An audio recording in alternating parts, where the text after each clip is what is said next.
এই Nicholas Pooran মানুষ নাকি অন্য কিছু।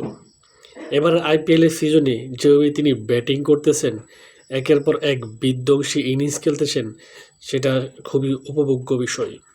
এবং আজকেও তিনি যে একটি দুর্দান্ত ইনিংস খেলেছেন, সেটা ছিল অবিশ্বাস্য। ৩৬ বলে ৮৭ রানের একটি অবিশ্বাস্য ইনিংস খেলেছেন। সেই সাথে মিচেল মার্শও দুর্দান্ত একটি ইনিংস খেলেছেন।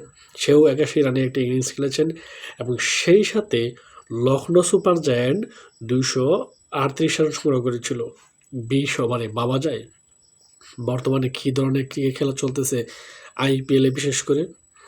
এবং সেই রান আবার কলকাতাও প্রায় জিতেই গিয়েছিল। অল্পের জন্য হয়তো রিঙ্কু সিং ম্যাচটি জিতাতে পারত এবং শেষ পর্যন্ত তিনি জিতাতে পারে নাই। তবে একটি দুর্দান্ত ধামাকা একটি ম্যাচ হয়েছে বলে আমি মনে করি। এবং সেই সাথে যদিও লখনৌ সুপার জায়ান্ট ৪ রানে ম্যাচটি জিতেছে, খুব কাছাকাছি চলে গিয়েছিল কলকাতা নাইট রাইডার্স। তবে এখানেই সবচেয়ে বড় ব্যাপার হচ্ছে, যে ব্যাপারটি নিয়ে আমি কথা বলবো, সেটি হচ্ছে লখনৌ সুপার জায়ান্টের ঋষভ পান্থকে নিয়ে।